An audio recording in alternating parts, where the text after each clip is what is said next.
Good morning. Today topic consignment. Consignment అంటే గూడ్స్ని transfer చేయడం, గూడ్స్ని ఇవ్వడం. అంటే ఇక్కడ సేల్కి కన్సైన్మెంట్ చాలా డిఫరెన్స్. సేల్ అనేది కొన్న వ్యక్తికి ఇమ్మీడియట్గా మనం వస్తువు పైన బాధ్యతలన్నీ ట్రాన్స్ఫర్ చేసేస్తాం. కానీ కన్సైన్మెంట్లో అలా కాదు. కన్సైన్మెంట్లో గూడ్స్ ట్రాన్స్ఫర్ చేసిన ఆ యొక్క వస్తువు పైన బాధ్యతలు అనేవి మన దగ్గరనే ఉంటాయి. సో ఇక్కడ కన్సైన్మెంట్లో ఇద్దరు వ్యక్తులను గుర్తుపెట్టుకోవాలి. ఆ ఇద్దరు వ్యక్తులే కన్సైనర్, కన్సైనీ. కన్సైనర్ అంటే ఎగ్జాంపుల్, కన్సైనర్ అంటే నా వస్తువుల్ని వేరే వేరే వ్యక్తి వ్యక్తి ఆ వస్తువులను అమ్మి నాకు రిటర్న్స్ అనేవి ఇవ్వడం జరుగుతుంది. ఎగ్జాంపుల్, నా దగ్గర 100 మొబైల్స్ ఉన్నాయి. ఆ 100 మొబైల్స్ నేను వేరే డిస్టిక్కో లేదంటే వేరే స్టేట్‌కో పంపియాలి. అంటే నా బిజినెస్‌ని వైడ్‌గా అంటే చాలా వైడ్‌గా, ఎక్స్‌ట్రీమ్‌గా చేయాలనుకున్న బిజినెస్ సేల్స్‌ని. అలాంటప్పుడు నాకు ఏజెంట్స్ అనేవాళ్ళు రిక్వైర్మెంట్. సో, ఈ సేల్స్ అనేవి కన్సైనీ అనే వ్యక్తి నా యొక్క వస్తువులు అమ్మి పెడతాడు. అర్థమైందా? అంటే నా వస్తువులని కన్సైనీ అనే వ్యక్తికి ఇవ్వడం జరుగుతుంది. సారీ, ఇవ్వడం జరుగుతుంది. ఆ కన్సైనీ మీన్స్ ఏజెంట్ ఆ యొక్క వస్తువులు అమ్మి ఆ యొక్క రిటర్న్స్, ఆ యొక్క అమౌంట్ అనేది నాకు రిటర్న్ అనేది ఇవ్వడం జరుగుతుంది. ఇక్కడ కన్సైనీకి వస్తువుల పైన అమ్మిన తర్వాత నేను కమిషన్ అనేది ఇవ్వడం జరుగుతుంది. కమిషన్ 3 రకాలు. 1 general commission, 2 over riding commission, 3 del credere commission. ఈ కమిషన్లు 3 రకాలని చెప్పుకున్నాం కదా. జనరల్ కమిషన్ అంటే 100 మొబైల్ మీద 15,000కి సేల్ చేసిన తర్వాత లంసమ్ మీద పర్సెంటేజ్ మీద నేను కమిషన్ ఇవ్వడం అనేది జరుగుతుంది. కానీ ఓవర్ రైడింగ్ కమిషన్ అనేది ఈ యొక్క 15,000 మొబైల్, ఒక మొబైల్ 15,000 అనుకుంటే ఆయన ఎక్స్ట్రా ఎంతైతే అమ్ముకుంటాడో దానిపైన నేను ఇచ్చే కమిషన్నే ఓవర్ రైడింగ్ కమిషన్ అంటారు. అర్థమైందా? అంటే 15,000 రూపాయలు ఒక మొబైల్ ఎక్కువ సేల్ చేసి, అంటే 15,000 కాకుండా ఎక్స్ట్రా సేల్ చేస్తే దానిపైన ఇచ్చే కమిషన్నే ఓవర్ రైడింగ్ కమిషన్ అంటారు. Third one del credere commission. అంటే నేను కొన్ని మొబైల్స్‌ని క్యాష్ టు సేల్స్ కాకుండా క్రెడిట్ సేల్స్ అమ్మడం జరుగుతుంది. క్రెడిట్ సేల్స్ అనేవి వాళ్ళు ఇమ్మీడియేట్‌గా పేమెంట్ చేయరు. మంత్లీనో, క్వార్టర్లీనో పే చేస్తుంటారు కదా. అప్పుడు కొంతమంది ఈ యొక్క పేమెంట్ అనేది ఎస్కేప్ అవ్వడం జరుగుతుంది కదా. అట్లాంటప్పుడు ఈ ఏజెంట్ అనే వ్యక్తి, ఈ కన్సైనీ అనే వ్యక్తి ఆ వ్యక్తుల దగ్గర పోయి రిస్క్‌ని ఫేస్ చేసి ఆ యొక్క అమౌంట్ అనేది రిసీవ్ చేయడం జరుగుతుంది. అలాంటప్పుడు ఈ కన్సైనర్ అనే వ్యక్తి కన్సైనీకి డెల్ క్రెడెన్సీ కమిషన్ అనేది ఇవ్వడం జరుగుతుంది. అంటే క్రెడిట్ సేల్స్ మీద, బ్యాడ్ డెట్స్ మీద అమౌంట్ రికవర్ చేస్తే ఇచ్చే కమిషన్‌నే డెల్ క్రెడెన్సీ కమిషన్ అని అంటారు. ఇది ప్రాక్టికల్‌గా జరుగుతున్నాయి. ప్రాక్టికల్ నాలెడ్జ్‌తోనే చెప్తున్నాను నేను. కన్సైన్మెంట్‌లో కొన్ని టర్మినాలజీ గుర్తుపెట్టుకోవాలి. పర్ఫార్మా ఇన్వాయిస్ అంటే కన్సైనీకి గూడ్స్ పంపించే టైంలో quantity, price, amount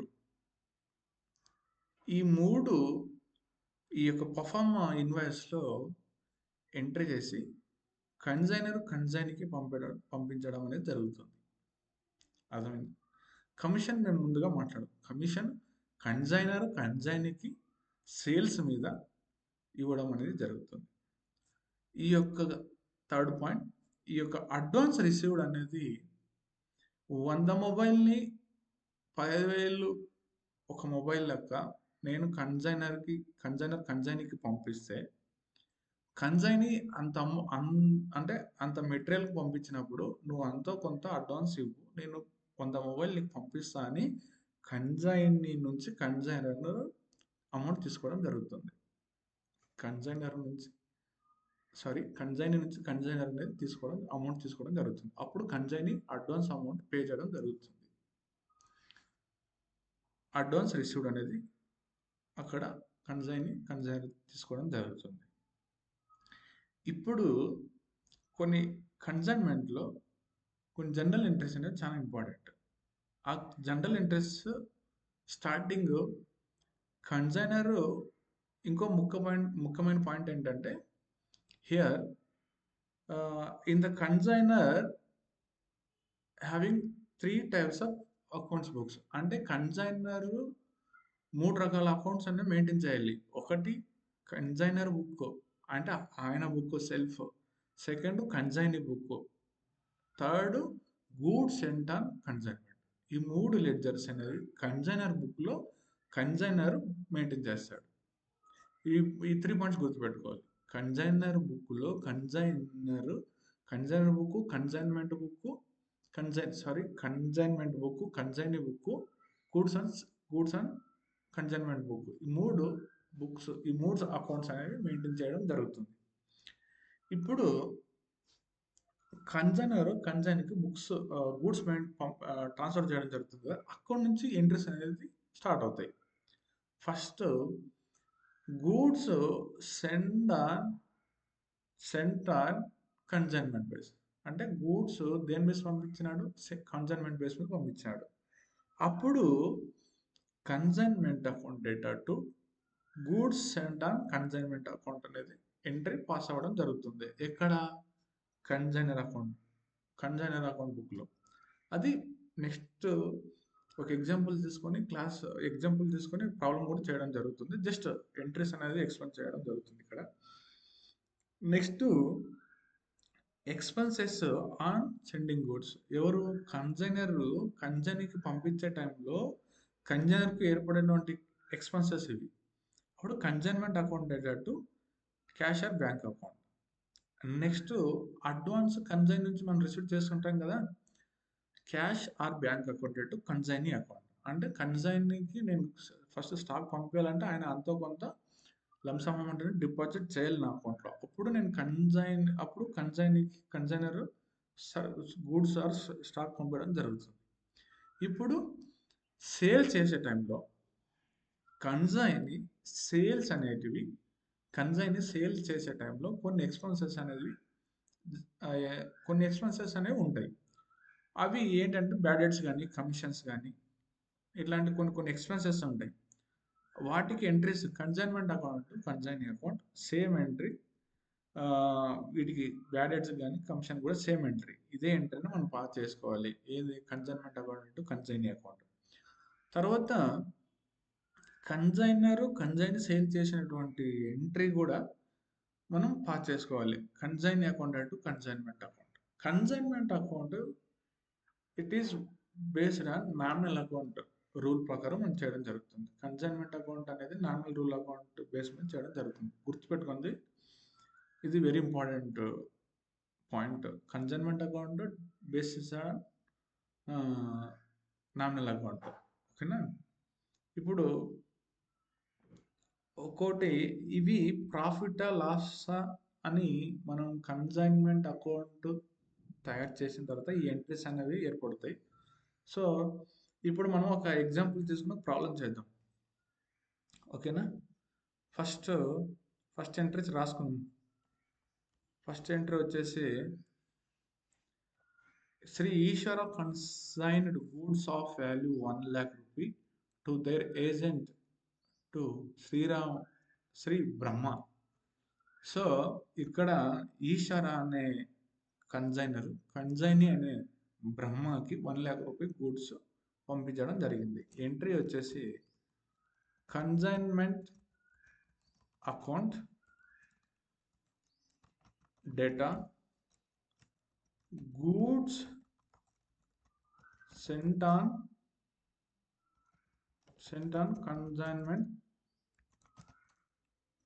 consignment base,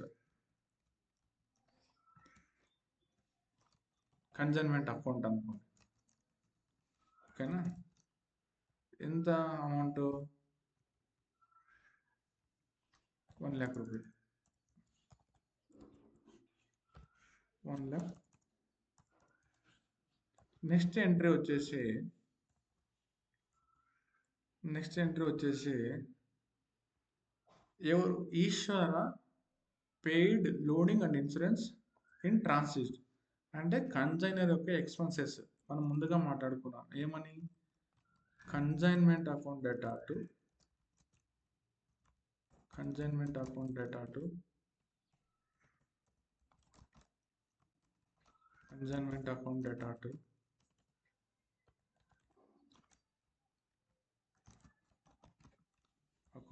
to cash or bank account. ఇది క్రెడిట్. ఎంత amount? 5,000.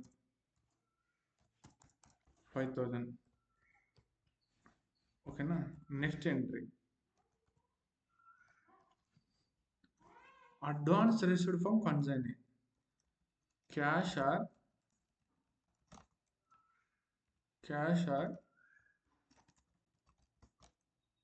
Bank account data to ఎవరి నుంచి తీసుకున్నాం? మనం కన్సైన్ నుంచి తీసుకున్నాం. ఎంత తీసుకున్నాం? 50,000 తీసుకున్నాం. ఓకేనా?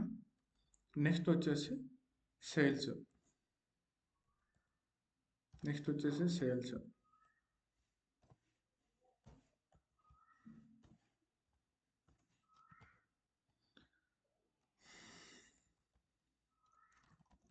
Consignee account data to consignee account data to ఇక్కడ ఎంట్రీ చూడండి, సేల్స్కి entry consignment account to consignment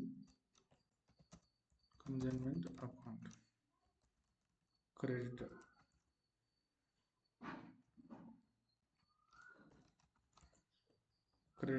ఎంత సేల్ చేసినాడు? 2 lakhs సేల్ చేసినాడు. 2 lakhs సేల్ చేసినాడు. Next 5th point consignee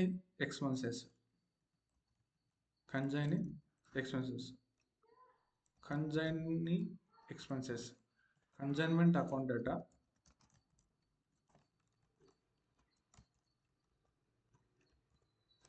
okay. ఎవరికి వెళ్ళాను? కన్సైనీకి ఇవ్వాలి. కన్సైనీ ఎక్స్పెన్సెస్ కన్సైనీకి ఇవ్వాలి కాబట్టి కన్సైనీ ఎక్స్పెన్సెస్. ఓకేనా? ఇక్కడ రెంట్, అడ్వర్టైజ్మెంట్ రెండు కలిపి ఒకే ఎంట్రీ కాబట్టి నేను రెండు కలిపి వేస్తున్నా. Next commission. ఓకే, దేని మీద? సేల్స్ మీద. ఎవరికి వేయాలి? కన్సైన్మెంట్కి వేయాలి. Consignment account data to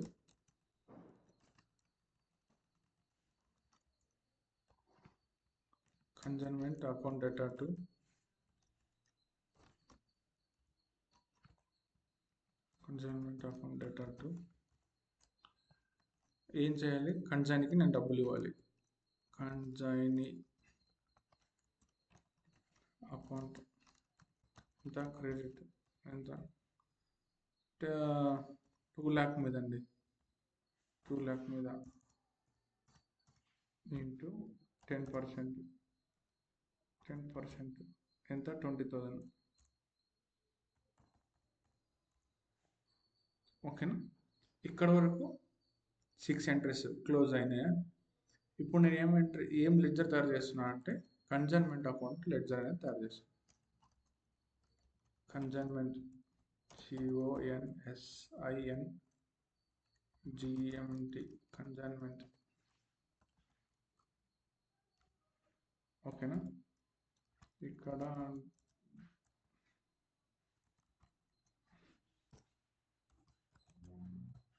DR,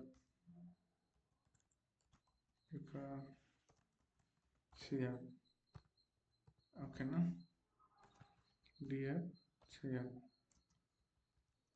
అక్కడ చూడండి, ఫస్ట్ ఈ ఎంట్రీ చూసుకున్నట్టయితే డెబిట్ ఏమైంది, కన్సైన్మెంట్ అయింది. ఇక్కడ ఏం చేసుకుంటాం, టు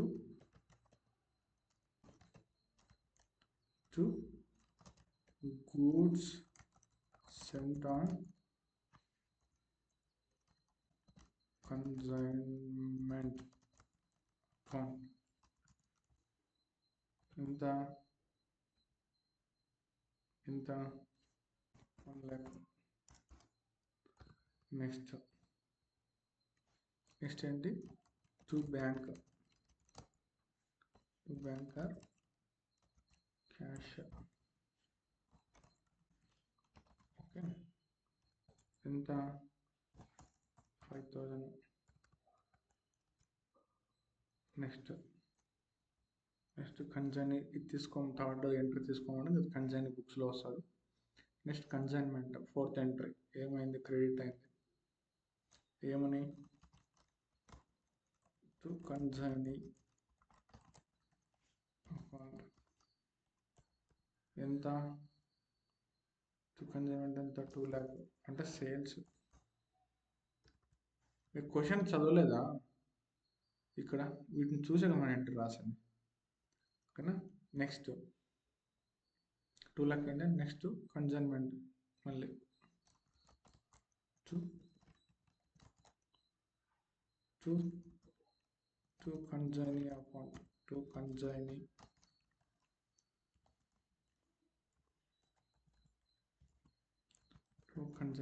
అకౌంట్ 3,000. ఓకేనా? మళ్ళీ కమిషన్, ఇది కన్సైనీ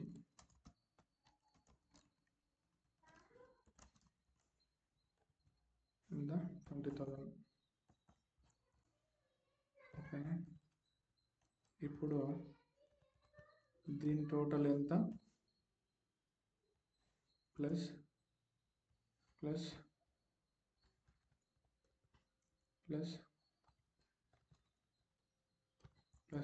ఇంత 1,28,000 ఈజ్ ఈక్వల్ టు 2 lakhలో 1,28,000 తీసేస్తే ఎంత, 72,000 టు ప్రాఫిట్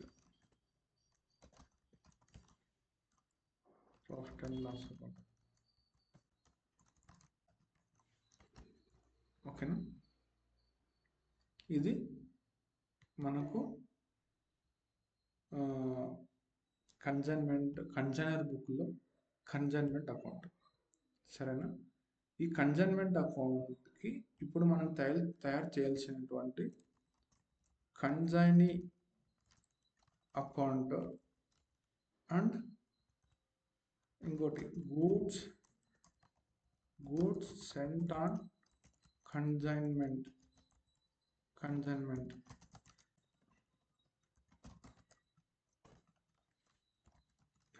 అకౌంట్ ప్రిపేర్ చేయండి.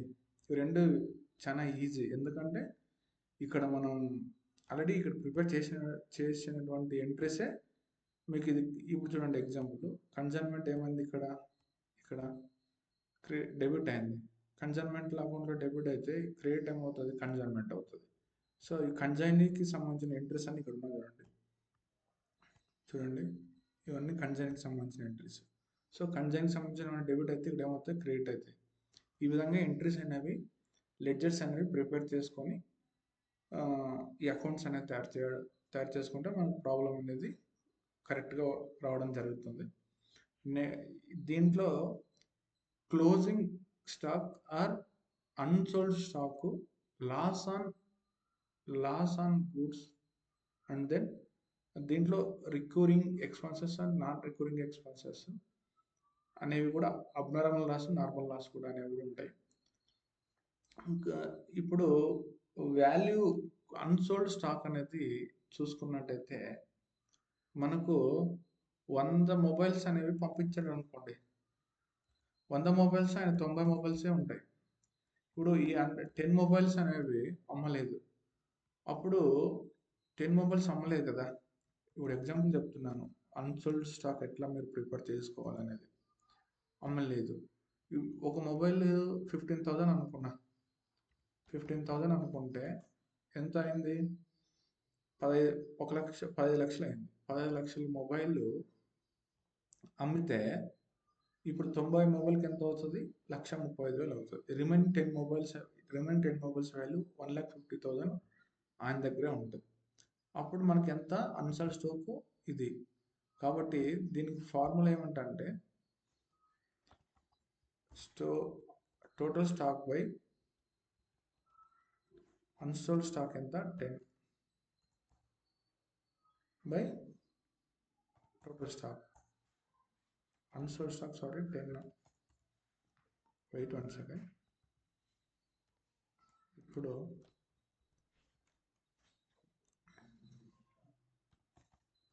టోటల్ స్టాక్ ఎంత పంపించిన 100 పంపించిన, కానీ ఆయన దగ్గర ఎన్ని ఉన్నాయి?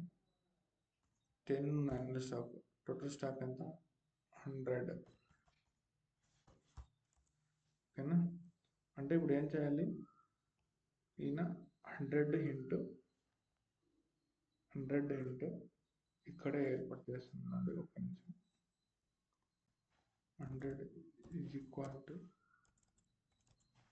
ఇంటూ 10/100